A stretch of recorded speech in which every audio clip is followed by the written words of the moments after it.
La ville morte de Pompéi. Chapitre 1er.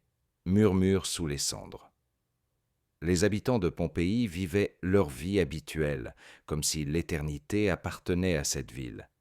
Les rues étroites, pavées de pierres, étaient remplies du bruit des charrettes et des voix des marchands, tandis que les maisons des riches citadins étaient ornées de fresques et de mosaïques représentant des dieux et des mythes.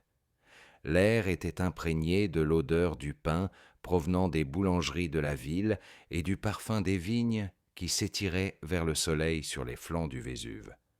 Personne ne savait alors que ce volcan, ce géant endormi, écoutait chacun de leurs mots. La nuit, lorsque la ville s'endormait, on pouvait entendre d'étranges murmures dans les coins sombres des maisons et au croisement des rues. Les gens attribuaient cela au vent qui se perdait entre les murs, mais les anciens disaient que c'étaient les voix de ceux qui vivaient ici bien avant les Romains, ceux dont les âmes avaient conclu un pacte avec le volcan. On croyait que le Vésuve exigeait des sacrifices, non pas sanglants, mais spirituels. Chaque fois qu'un homme mourait dans la ville, son esprit ne rejoignait pas ses ancêtres, mais s'enfonçait dans les profondeurs de la montagne. Là, il devenait partie intégrante d'un chœur éternel qui s'élevait la nuit en murmure depuis les entrailles de la terre. Il y avait aussi des signes que beaucoup ne voulaient pas voir. Au cours des années qui précédèrent la catastrophe, des événements étranges s'étaient déjà produits dans la ville. La terre tremblait sans raison, l'eau des puits disparaissait ou devenait amère, et les animaux domestiques hurlaient la nuit, comme s'ils respectaient une interdiction invisible. Mais les gens s'y étaient habitués. Après tout, la vie à Pompéi était belle. Les thermes étaient remplis de vapeur et de rire. L'amphithéâtre résonnait des cris des spectateurs, et les temples recevaient des offrandes aux dieux dans l'espoir que cela les protégerait de tout malheur. Un jour, à la veille de la fête en l'honneur de Bacchus, une rumeur se répandit dans les rues. Dans le temple de Jupiter, pendant le sacrifice, les colonnes avaient soudainement tremblé et de la poussière était tombée du plafond, comme si le dieu lui-même avait détourné son regard des offrandes. Les prêtres tentèrent de dissimuler cet incident, mais la ville fut rapidement envahie par les ragots. Les gens murmuraient « C'est un signe que le pacte avec les dieux a été rompu. Le Vésuve va se réveiller. » La nuit, les habitants faisaient des rêves étranges et inquiétants. Beaucoup voyaient le ciel s'assombrir en plein midi et les rues se remplir d'une épaisse fumée grise. D'autres racontaient avoir rêvé de gens sans yeux faits de cendres qui marchaient dans les rues. Personne n'osait en parler ouvertement, car à Pompéi, l'apparence d'une fête régnait encore. Les tavernes étaient bruyantes, les fontaines murmuraient, les enfants jouaient sur le forum.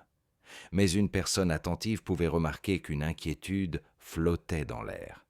Les oiseaux commençaient à quitter les environs et les chevaux dans les auberges hennissaient sans raison, comme s'ils sentaient l'odeur d'une catastrophe.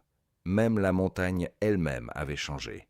Ses flancs étaient couverts de fissures et une légère fumée s'élevait de plus en plus souvent de son sommet. Une vieille devineresse qui vivait aux portes de la ville disait à tous ceux qui voulaient bien l'écouter « La montagne va engloutir la ville. Ce ne sont pas vos murs qui vous protégeront, mais la fuite. Partez avant que les murmures ne se transforment en cris. » Mais les habitants se moquaient d'elle. Comment une riche ville romaine pouvait-elle disparaître? Les dieux auraient-ils permis une telle chose? Une nuit, un jeune boulanger qui rentrait chez lui s'arrêta au pied du temple de Vénus. À la lumière de la lune, il lui sembla voir des gens monter les marches du temple. Leur corps était translucide, comme tissé de cendres et de brume. Leurs visages étaient sans traits, mais ils émettaient un murmure grave, semblable à un chant choral. Le boulanger s'enfuit, terrifié, et le lendemain, il tenta d'oublier ce qu'il avait vu, se convainquant que ce n'était que la fatigue et un jeu de lumière. Pendant ce temps, le volcan respirait de plus en plus fort. La terre sous la ville tremblait de plus en plus souvent, et à chaque fois, les amphores sonnaient aux fenêtres des maisons. Des fissures apparurent dans la fontaine du forum, et l'eau devint trouble. Les gens commençaient à s'inquiéter, mais les autorités les rassuraient. Le Vésuve avait toujours été agité, ce n'était que des caprices temporaires. Mais cette nuit-là, lorsque l'ombre de la lune recouvrit la ville d'une lumière particulièrement étrange, les murmures, jusqu'alors discrets, s'amplifièrent. Tout le monde les entendait, pas seulement aux portes de la ville ou dans les ruelles sombres. Ils remplissaient chaque pièce, chaque rue, se faufilaient sous les toits et dans les chœurs. Ce n'était pas de simples mots, c'était un appel. Il disait que bientôt, il ne resterait plus que des cendres. Les habitants se réveillèrent dans la peur, mais personne n'osa sortir dans la rue. Seul le Vésuve, sombrant dans la lumière de la lune, semblait être un être vivant dont les yeux brillaient quelque part au fond du cratère. Et on aurait dit qu'il souriait, sachant que son heure était proche. C'est ainsi que commença la fin de Pompéi, une ville qui vivait et riait encore, mais qui était déjà condamnée. Et les morts, emprisonnés dans les profondeurs de la montagne, se préparaient à accueillir de nouveaux compagnons. Chapitre 2. Les signes dans les rues. Chaque jour, Pompéi devenait une ville de plus en plus agitée. À première vue, la vie suivait son cours normal. Les marchands exposaient leurs étals de raisins, de poissons et d'huile d'olive, les enfants jouaient sur les places et les artisans martelaient dans leurs ateliers. Mais un regard attentif aurait remarqué autre chose.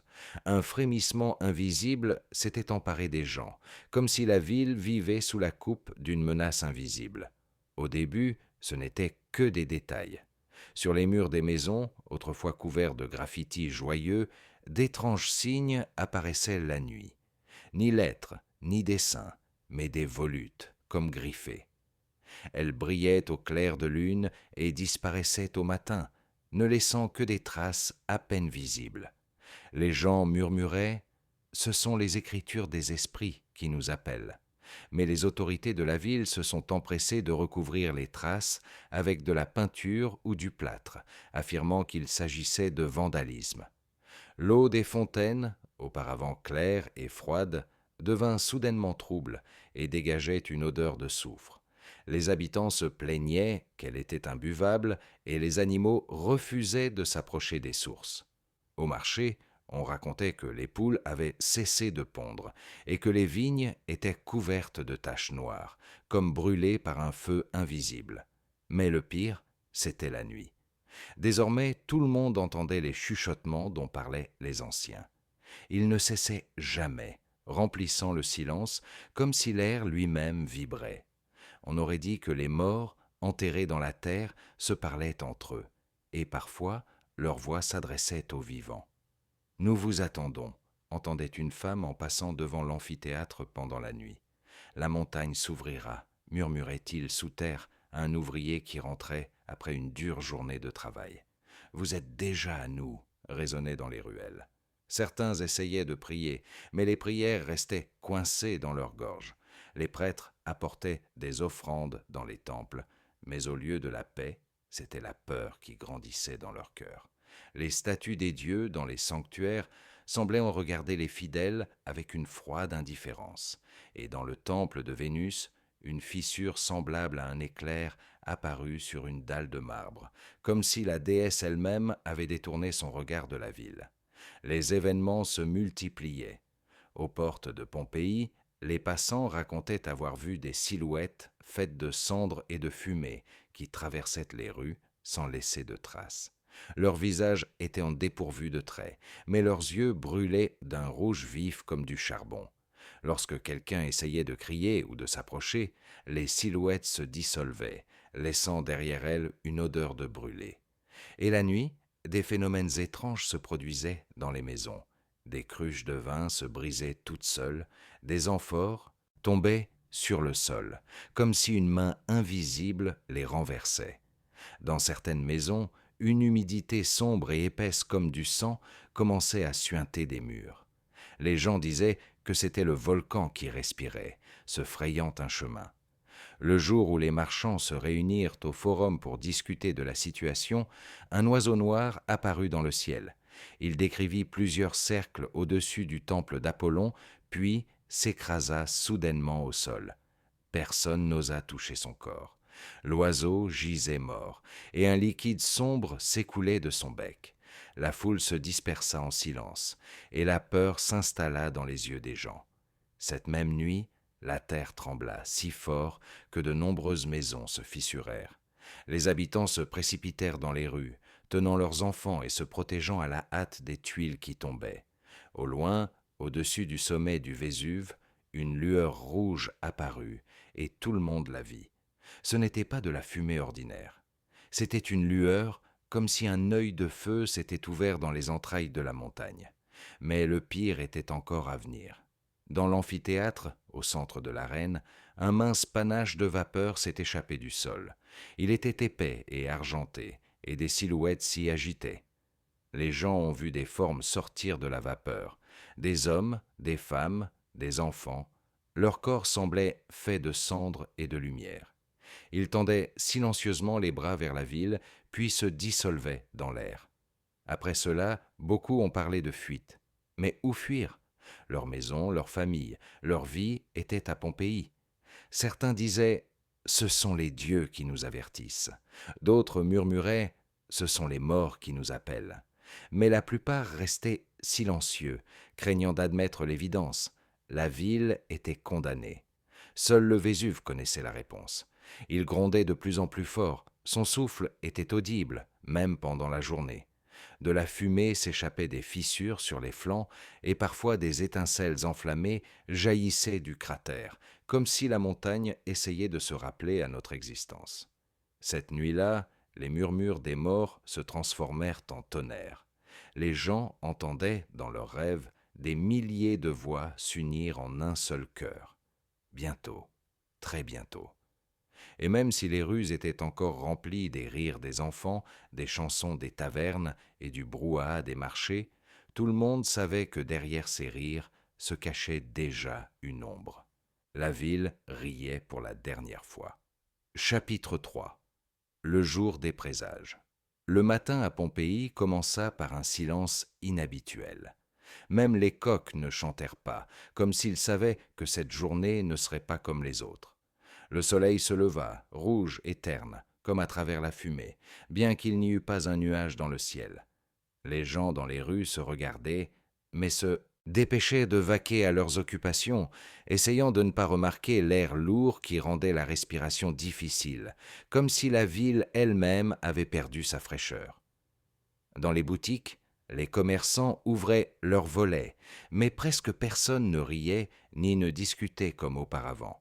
Les ombres semblaient trop longues et les cris des enfants sur la place du Forum résonnaient de manière anormale. Chaque son se répercutait comme s'il était répété par des voix invisibles cachées dans les murs des maisons. Vers midi, la terre trembla. Pas fortement, mais suffisamment pour que des tuiles tombent des toits et que des cris retentissent dans les rues. Les gens sortirent en courant de leurs maisons, se regardèrent, se signèrent ou invoquèrent les dieux. Mais le plus inquiétant n'était pas là. Sur la place du Forum, près de la fontaine principale, l'eau se mit soudain à bouillonner, comme poussée par une main invisible. De la vapeur s'échappa de la source, puis une odeur de soufre envahit tout le quartier. « Le Vésuve respire », dit quelqu'un. « Non, c'est un avertissement des dieux », répondit un autre. Mais la plupart restaient silencieux, craignant de dire à haute voix ce que chacun ressentait. Vers le soir, les présages devinrent de plus en plus effrayants. Dans le jardin d'une des maisons, un domestique remarqua que les feuilles des arbres noircissaient et tombaient alors qu'elles étaient encore vertes la veille. Des traces humides, ressemblant à des silhouettes humaines, apparurent sur les murs des thermes. Lorsqu'on essaya de les effacer, elles réapparurent, telles des ombres sanglantes. Les habitants ont commencé à remarquer autre chose, des bruits étranges dans les pierres. La nuit, on entendait dans les maisons un grondement semblable à un battement de cœur lointain. Dans certaines rues, ce bruit était si fort qu'il assourdissait les gens. On aurait dit que la ville elle-même respirait avec la montagne, et que sa respiration devenait de plus en plus lourde, de plus en plus proche d'un cri. Cette nuit-là, une foule se rassembla sur la place du Forum. Certains exigeaient que les prêtres fassent de grands sacrifices. D'autres criaient qu'il fallait quitter la ville. Mais les prêtres répondaient que partir serait un affront aux dieux et que seules les prières pourraient apaiser la colère du volcan. Ils déposèrent des offrandes dans les temples, brûlèrent de l'encens et chantèrent des hymnes. Mais leur voix était faible et sourde, comme si les murs de pierre refusaient de les entendre. C'est alors qu'il se produisit quelque chose d'inexplicable.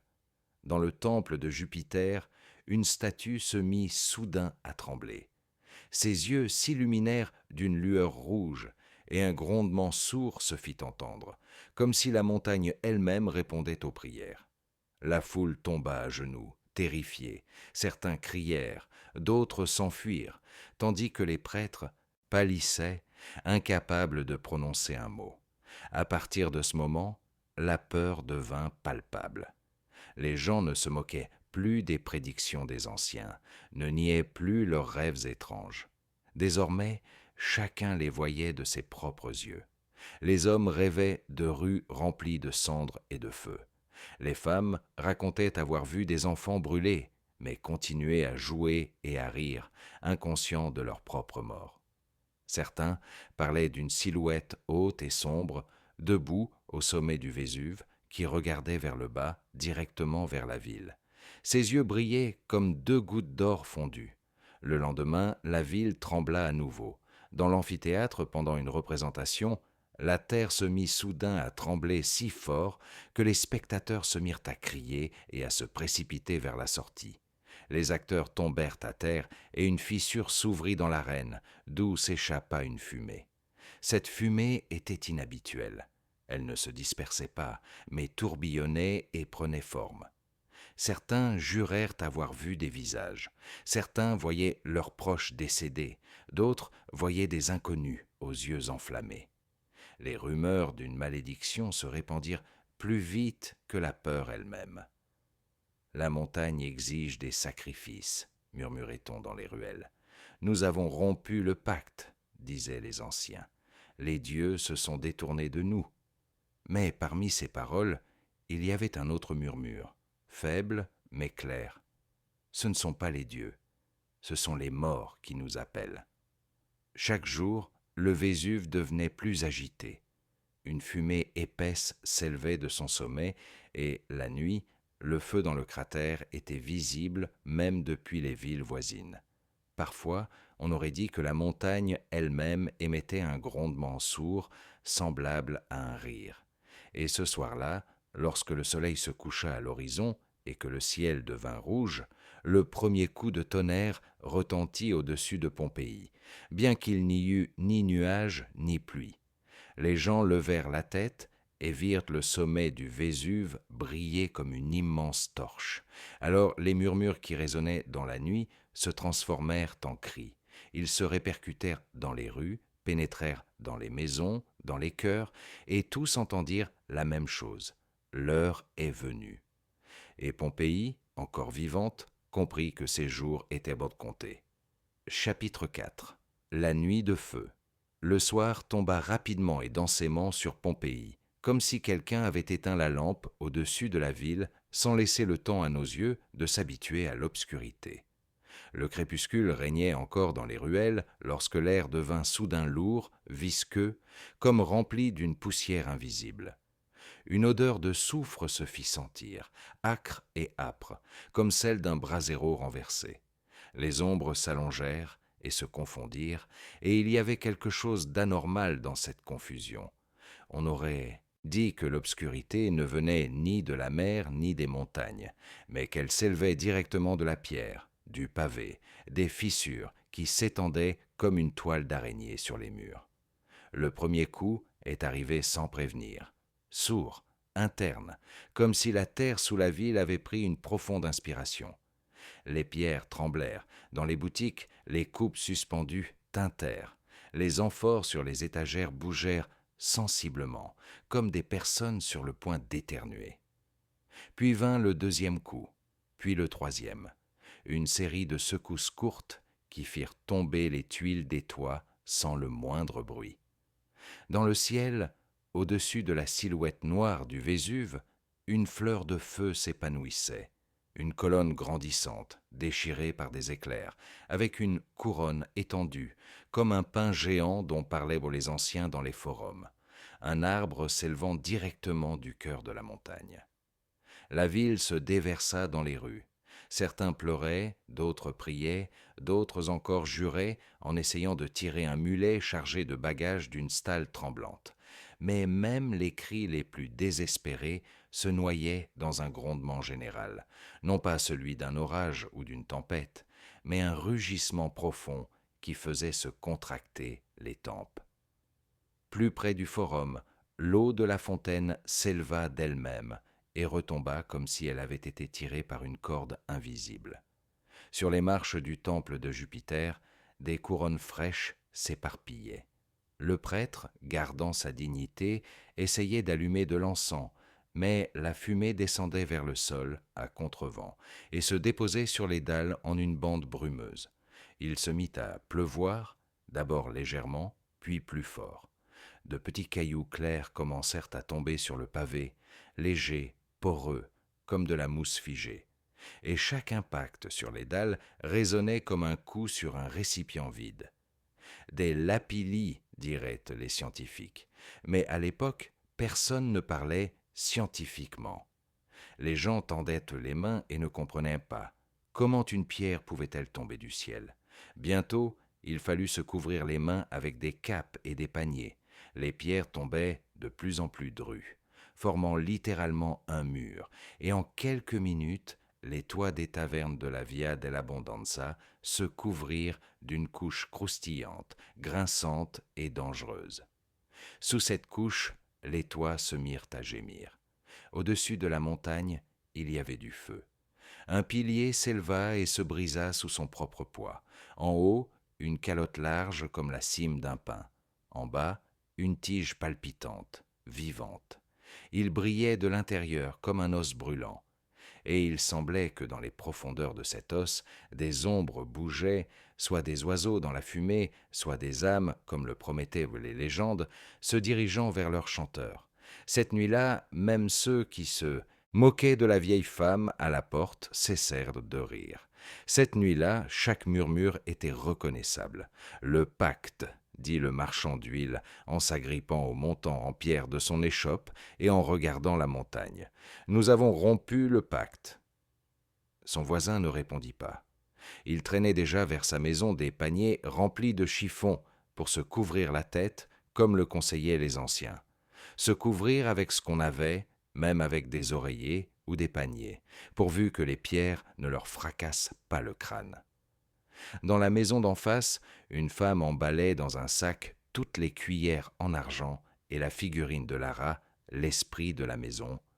Il nous protégera. À l'entrée du temple de Vénus, une femme déposa sur les marches un collier composé de perles de verre veinées de bleu. Prenez-le, mais pas ici, pas nous. Le grondement s'intensifiait. Les rues étaient collantes de cendres. Les pavés avaient perdu leur éclat, recouverts d'une couche grise. Les lapillis arrivaient maintenant par vagues, comme si la montagne respirait, une inspiration, un moment de calme, une expiration, une rafale. Et chaque expiration résonnait comme le roulement de tambours de pierre. Un nouveau son, inhabituel et déchirant, se joignit à ce roulement de tambour. Quelque part plus loin, derrière la maison de Faune, le toit se mit à craquer. L'enseigne en papyrus de la taverne Phénix se mit à danser, les crochets se dérobèrent, la planche tomba et se noya dans la farine fraîche de cendre, laissant une trace rectangulaire régulière. Une odeur de résine brûlée et de quelque chose de sucré, comme du miel brûlé, se répandit. Les enfants cessèrent de pleurer. Ils cessèrent tout simplement, non pas parce qu'ils étaient consolés, mais parce qu'ils étaient fatigués, et que le silence qui régnait était si profond que chaque bruit semblait assourdissant. Leur mère murmurait des prières, tantôt aux dieux, tantôt à leurs ancêtres, tantôt à leur propre chagrin. « Laisse-nous partir, laisse-nous partir. » Les hommes se disputaient pour savoir où aller, vers la mer, vers les portes. La mer est loin, disait l'un. Nous serons submergés en chemin. La porte sera bloquée, répondait l'autre. Ici, les murs sont solides, nous tiendrons le coup. Et tous deux savaient qu'ils ne parlaient non pas avec leur raison, mais avec leur espoir. À ce moment-là, l'amphithéâtre, cette cuvette de pierre toujours pleine de voix, expira une bouffée de fumée. Ce n'était même pas de la fumée, mais de la vapeur chaude, humide, qui sentait l'œuf et le fer. Et dans cette vapeur, comme dans de l'eau laiteuse, quelque chose remua, comme un banc d'énormes poissons, de longues ombres enroulées en spirale. Elles s'élevèrent au-dessus de l'arène et sans émettre le moindre son, se dissolurent. Ceux qui les avaient vues se détournèrent, comme on se détourne d'un mauvais présage pour qu'il ne vous prenne pas pour sien. Le vigneron, au coin de la Via di Nola, essayait de sortir un tonneau contenant le meilleur cru, du lacryme du versant sud. Il avait presque atteint le seuil lorsque le toit de son atelier en décida autrement. Il s'effondra comme un morceau de pain sec et disparut dans un nuage de poussière. L'homme resta debout avec son tonneau, ridicule, désemparé. Puis, lentement, comme un vieillard, il recula et le laissa dans la cendre, un cercle sombre sur la farine claire. Personne ne rit, personne ne regarda même, et les maisons vivantes, répondaient à ce que faisait la montagne. Dans l'un des atriums, sous un faune en bronze, l'eau de l'impluvium se mit à bouillir, non pas en bulle, mais en une peau frémissante de vapeur. Sur le mur de la Villa des Mystères, le ciel rouge à l'huile de la fresque s'assombrit. Pas réellement, non, mais dans l'esprit des gens.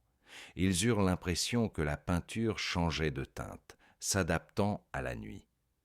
Dans une autre maison, la petite figurine de Lara, posée sur une étagère, tomba le nez dans les braises du brasero, et une tache resta à jamais imprimée sur la joue du fantôme.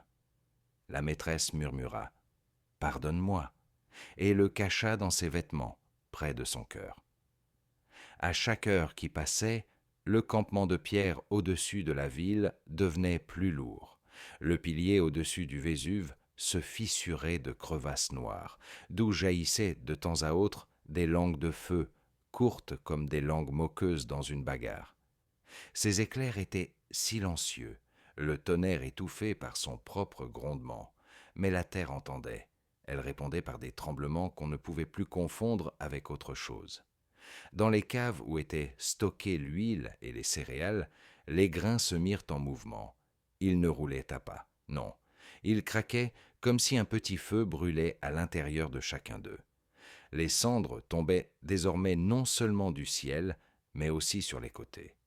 Le vent, étonnamment chaud, agitait les plis des toges. Les animaux se débattaient dans leurs harnais. Le chien attaché à la porte se mit à hurler, non pas plaintivement, mais longuement, comme une louve. Et son cri fut repris par d'autres, de la porte jusqu'à la mer, dans les quartiers, dans les cours. Les animaux savent, disaient les anciens, mais les gens le savaient aussi. Cette nuit était celle après laquelle rien ne serait plus jamais comme avant. À minuit, la ville était divisée. Ceux qui s'étaient décidés se dirigèrent vers les portes, à travers les pierres battues par le vent, l'air poisseux, les ruelles noires où, peu de temps auparavant, flottait encore une odeur de poisson frit et de cannelle.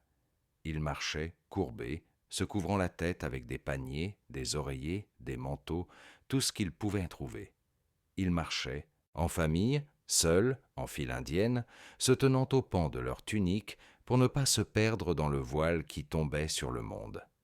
D'autres restèrent, pour diverses raisons, les personnes âgées, pour qui c'était trop difficile, les marchands, qui croyaient en la solidité de leur maison, les pauvres, qui n'avaient nulle part où aller. Ils ont verrouillé les portes, éteint les lampes, et se sont assis par terre sous les arcades, où ils étaient plus en sécurité et où il y avait moins de cendres. Et ils ont écouté le malheur, comment il respirait, comment il se retournait, comment quelqu'un d'énorme tendait la main vers la ville. Et la montagne, pendant ce temps, murmurait. Ce même murmure, nocturne, des premiers chapitres, était revenu, mais maintenant il n'était ni près ni loin, il était partout, dans les oreilles, dans les lettres sur les murs, dans les cheveux. Il y avait beaucoup de voix dans ce murmure, des voix claires, sourdes, enfantines, séniles. Elles ne prononçaient pas de mots effrayants. Elles disaient simplement « Nous sommes là ». Et cette simple phrase donnait envie de crier. Soudain, le ciel s'est effondré. Pas littéralement, pas comme une toile, pas comme un couvercle, mais comme une sensation. En 1 minute, il fit si sombre qu'on aurait dit que quelqu'un avait renversé un encrier sur la ville. Les lampes vacillèrent et s'éteignirent, leur fumée âcre s'avérant plus lourde que leurs mèches. Les torches murmuraient et se consumaient comme des langues de chats mouillés. Et pourtant, les gens continuaient d'avancer, guidés par leur mémoire, leur instinct, les voix des autres. Ils marchaient et enfonçaient leurs pieds dans une profondeur molle et friable qui, en quelques heures, leur arriva aux chevilles, aux mollets, puis aux genoux. La cendre prenait l'empreinte des pas et les effaçait aussitôt, comme si le ciel voulait que personne ne revienne ici, même le lendemain. Vers l'aube, si l'on peut parler d'aube, quand il n'y a ni lueur ni horizon, quelque chose de nouveau est arrivé. Cela est venu comme un grondement, mais pas lourd, plutôt rapide, comme si quelqu'un faisait rouler des milliers de tonneaux sur une pente, et avec ce grondement, une chaleur intense. Pas un feu, pas une flamme, mais de l'air qui brûlait les yeux, la peau et la gorge. Quelque chose de doux et de mortel a balayé les rues, s'est engouffré dans les maisons par les fissures et a aspiré les gens à l'intérieur. Puis, comme si de rien n'était, l'obscurité est revenue et une neige silencieuse qui sentait le soufre s'est mise à tomber. Ceux qui étaient restés chez eux entendaient les toits de leurs voisins s'effondrer, d'un bruit bref et sourd comme une nuque qui se brise. Et à chaque fois, quelqu'un dans la maison se couvrait les oreilles avec ses mains, comme si, en n'entendant rien, cela n'existait pas. Dans la cave, serrant des cruches de vin de baie, une jeune fille murmurait « Ça va passer, ça va passer ».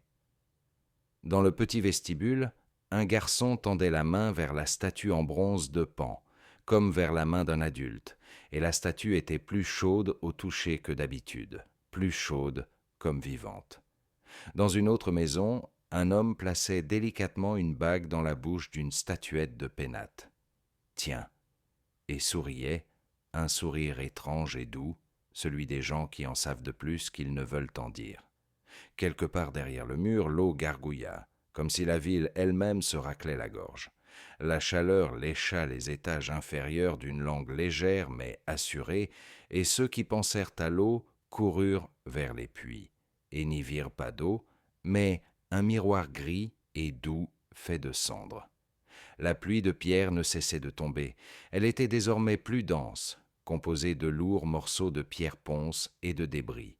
Leurs impacts étaient sourds, lents, et chaque impact était la réponse de la montagne à chaque pensée humaine.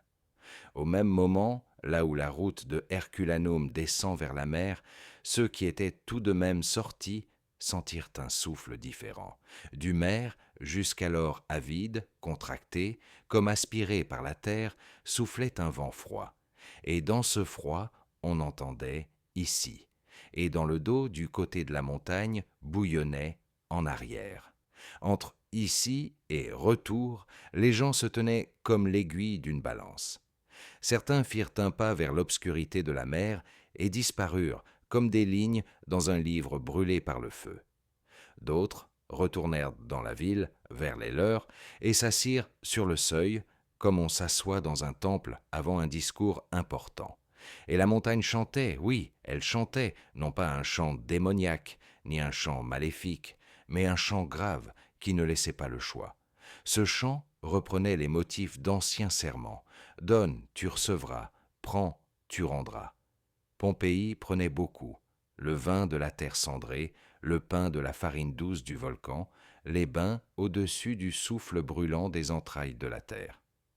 Pompéi apportait des couronnes, des pains, des masques sculptés, mais la montagne, avec sa justice primitive et immuable, en décida autrement. Trop de joie? Une vie trop bruyante? Alors, le silence. Juste avant l'aube, qui ne vint pas, dans l'une des maisons de la Via della Fortuna, des mots que personne n'avait écrits apparurent sur le mur. Ce n'était ni du latin ni du grec, mais des volutes ressemblant à des vagues et à du feu. Une vieille femme, restée assise sur un banc près du foyer, vit distinctement, d'une fissure dans le crépi, s'écoulait un mince filet sombre, comme de l'encre, qui formait un serpent, mordant sa queue, un cercle sans début ni fin. La femme baissa la tête sur sa poitrine. Voilà le contrat. Plus tard, des siècles plus tard, lorsque la maison du boulanger sera ouverte, on trouvera dans le four des miches encore tièdes et durcies, dont la farine n'aura pas été moulue par la meule, mais par le temps. Lorsque l'atrium de la maison de Faune sera ouvert, le garçon de bronze continuera de danser, seul à ne pas se poser la question « Pourquoi ?» Quand on aura nettoyé les cendres de l'amphithéâtre, son arcade mènera toujours à l'arène, où l'on entend encore le cliquetis d'épées inexistantes. Mais cela, c'est plus tard. Pour l'instant, c'est la nuit du feu. Elle durera une éternité qui tient en quelques heures. Dans cette éternité, les esprits des morts, comme promis, parlèrent aux vivants. Ils ne les effrayaient pas, ils les accompagnaient. « Allons-y », murmurait-il à ceux qui ne pouvaient plus respirer.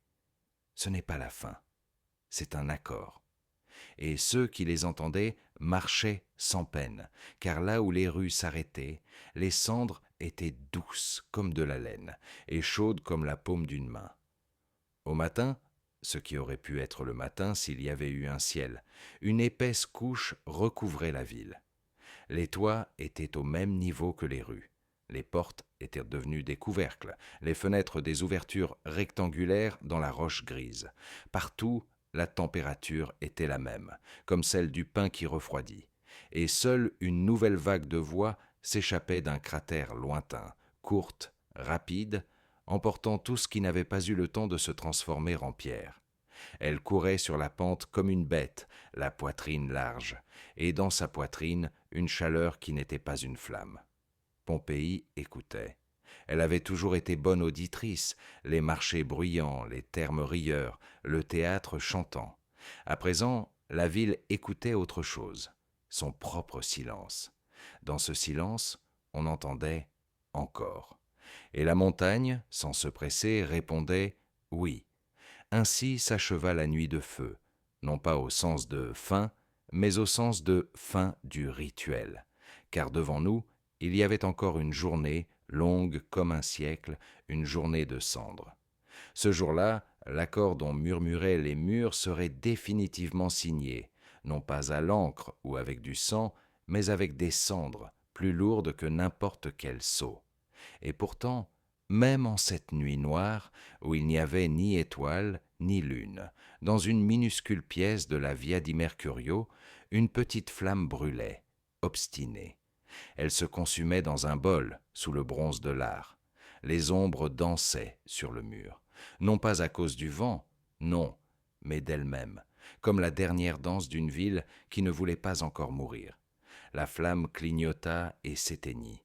Et à cet instant, Pompéi eut le temps de murmurer au monde. Nous avons été, nous sommes, nous serons. Chapitre 5. Le jour des cendres. Le matin n'est pas arrivé à Pompéi. Là où la lumière aurait dû se lever, il y avait un brouillard épais.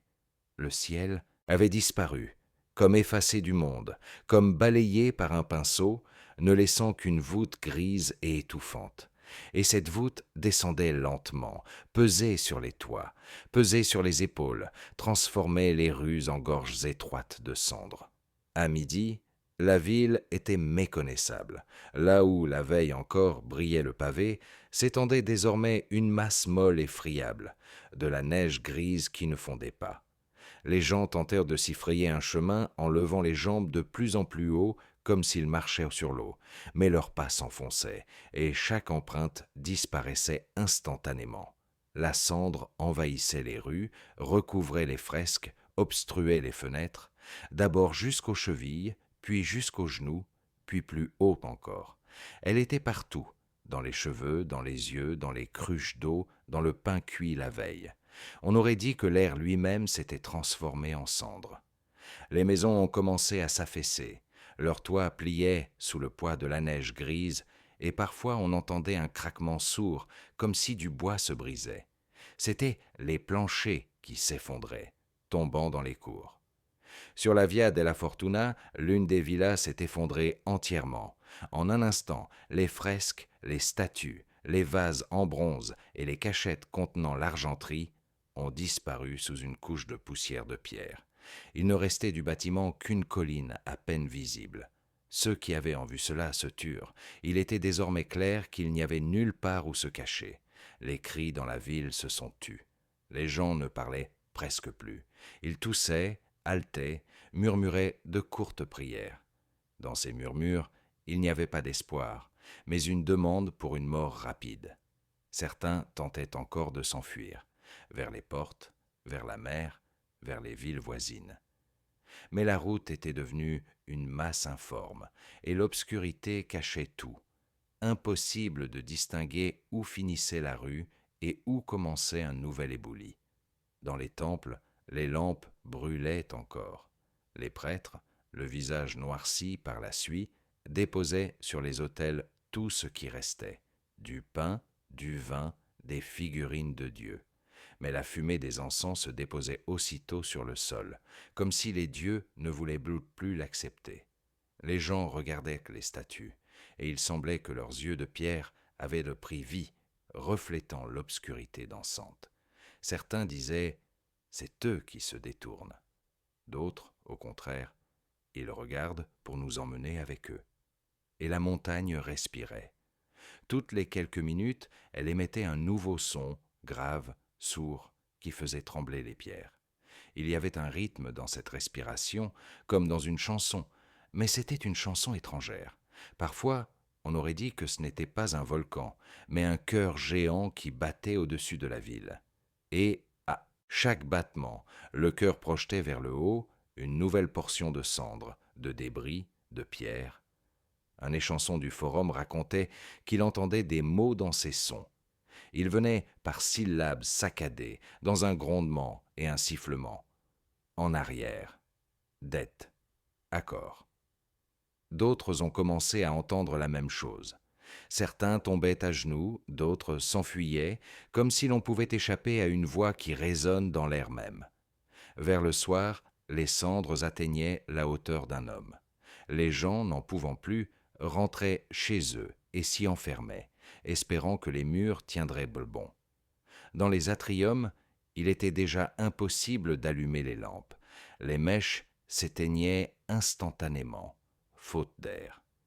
Il était plus facile de respirer dans les caves, où des familles entières descendaient en emportant avec elles des amphores, du pain et des figurines de larves. Mais même là, les chuchotements ne cessaient pas. On aurait dit que les murs eux-mêmes se mettaient à parler, et dans chaque maison, les mots étaient différents. Dans l'une, on promettait le salut, dans l'autre, on mettait en garde, dans la troisième, on n'entendait que des rires secs, comme de pierre. Dans la rue, tout était différent. Les maisons qui étaient encore debout le matin avaient disparu sous des collines grises. Les escaliers menant aux pièces supérieures s'interrompaient dans le vide, car le rez-de-chaussée était déjà enseveli. Seules les têtes des colonnes et les débris des statues émergeaient des cendres. Le vent balayait les nuages de poussière dans les rues, et la ville ressemblait à un paysage d'un autre monde, où toute vie avait déjà disparu. Les animaux étaient devenus fous. Les chevaux tiraient sur leurs rênes. Les chiens se précipitaient dans tous les sens, hurlaient et, ne trouvant pas d'issue, se terraient dans les cendres pour se cacher. Les gens les regardaient et comprenaient que c'était aussi un signe avant-coureur de la fin.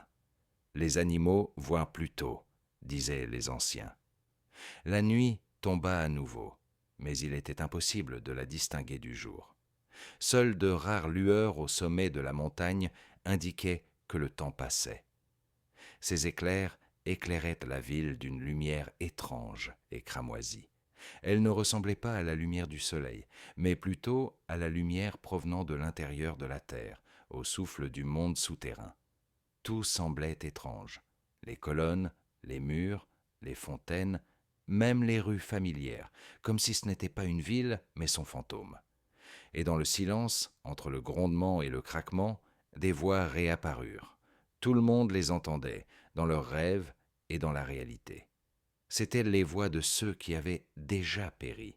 Ils appelaient, promettaient le repos, parlaient d'éternité, disaient que la mort n'était qu'une transition, mais parmi ces voix, il y en avait d'autres, froides, lourdes, qui avertissaient « Ne résistez pas, tout est déjà décidé ». Les cendres tombaient sans fin. Elles se déposaient doucement, mais inexorablement.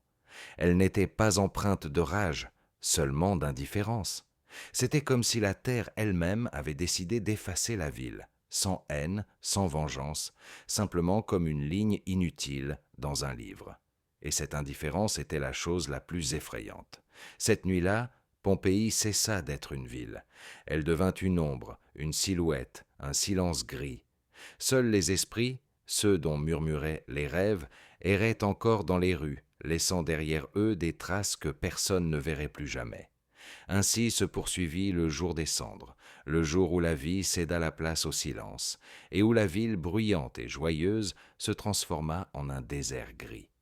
Quelque part, sous cette cendre, la chanson invisible de la montagne continuait de résonner, et il semblait que son rythme promettait « ce n'est pas la fin, ce n'est que le début d'un sommeil éternel ».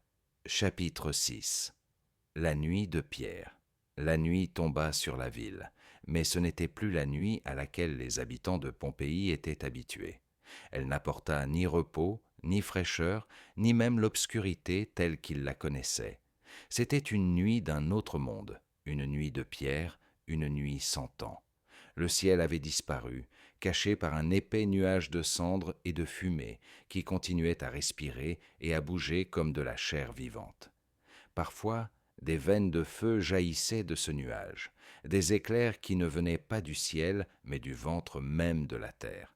Ils fondaient de la brume de flashs rouges et bleus, et chaque coup illuminait la ville de telle sorte que même les murs morts semblaient reprendre vie un instant. Le Vésuve n'était plus une montagne, mais un monstre. Son sommet brillait comme un cœur brûlant, crachant de la lave et des pierres lourdes comme des malédictions. La cendre fit place à une pluie de débris.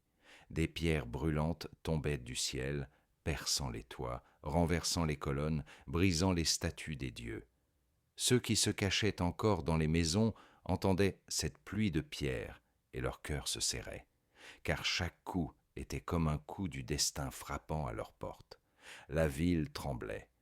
Par moments, on aurait dit que la terre elle-même voulait se débarrasser de son corps. Les fontaines, qui autrefois murmuraient d'eau fraîche, étaient désormais silencieuses, ensevelies sous les débris. Les canalisations d'eau éclataient et laissaient échapper de la vapeur à la place de l'eau. Les maisons s'effondraient les unes après les autres, et les rues se transformaient en gorges étroites, faites de blocs de pierre et de cendres. Mais le plus effrayant n'était pas les pierres ni la lave. Le plus effrayant était dans l'air. Il était devenu épais, visqueux, saturé de vapeur de soufre et de gaz toxiques. Ceux qui avaient survécu jusqu'à cette nuit-là étouffaient. Leur respiration était courte, saccadée, comme s'ils inhalaient non pas de l'air, mais une poussière lourde. Le sang coulait sur leurs visages, leurs yeux étaient injectés de sang, et chaque inspiration devenait un supplice. Les gens tombaient à genoux, cherchant à remplir leurs poumons, mais il n'y avait rien. Tout était rempli de morts. Et les murmures revinrent. Ils étaient maintenant plus forts qu'auparavant. Ils résonnaient dans chaque recoin, dans chaque maison, dans chaque morceau de pierre. C'étaient les voix de ceux qui étaient déjà partis. Elles ne réconfortaient pas, elles appelaient. Elles promettaient qu'en bas, sous les cendres, il y avait le silence, qu'il n'y avait pas de douleur. Certains cédaient et s'allongeaient directement sur le sol, fermant les yeux, laissant la neige grise recouvrir leur visage. Dans les temples où le feu brûlait encore, les prêtres ne priaient plus. Ils regardaient simplement les flammes, et leurs yeux reflétaient la peur. Les dieux s'en moquaient. Ni Jupiter, ni Vénus, ni Apollon ne répondaient à leurs supplications. On aurait dit que les statues des dieux elles-mêmes étaient désormais couvertes de fissures, comme si elles avaient quitté leur corps de pierre. À minuit, le ciel se fendit. Un torrent de feu jaillit de la bouche du Vésuve, dévala les pentes et se précipita vers la mer. La lave se déversa dans les jardins, sur les villas, dans l'amphithéâtre, recouvrant tout sur son passage. Elle avançait lentement, mais sa lenteur était encore plus effrayante. Elle était imparable, et personne ne pouvait échapper à sa chaleur. Les lions de pierre à l'entrée de la ville fondirent. Leurs têtes se transformèrent en gouttes informes. Dans le port, les navires qui espéraient encore partir s'embrasèrent les uns après les autres. L'eau bouillait et la vapeur s'élevait de la mer, de sorte qu'il n'y avait aucun salut possible. Ceux qui se jetaient dans les vagues disparaissaient dans l'écume bouillonnante. À l'aube, la ville était silencieuse. Pompéi avait disparu sous les cendres et les pierres. Là où se trouvaient Oléru, il n'y avait plus que des collines grises. Là où résonnaient les rires, régnait désormais le silence. Là où se dressaient les statues des dieux, il ne restait plus que des débris dépassant à peine de la terre. Mais les murmures n'avaient pas disparu, ils étaient restés. Et tous ceux qui osaient traverser ces lieux des siècles plus tard les entendaient dans le silence, une respiration légère dans les fissures de la pierre, une voix faible venant de sous la terre, appelant un nom. Le Vésuve était calme, comme s'il ne s'était jamais réveillé. Son versant était lisse, figé, comme le visage d'un mort. Mais ceux qui le regardaient trop longtemps disaient que la montagne respirait. Elle respirait, lentement, profondément, comme si elle attendait son heure. Et alors, cela devenait clair. Le pacte conclu entre le volcan et les dieux n'était pas encore respecté. Pompéi n'était que la première victime, et la ville morte resta sous les cendres, non pas détruite, mais préservée, comme un secret, comme une malédiction, comme un rappel que la terre se souvient de tout, et les morts n'oublient pas.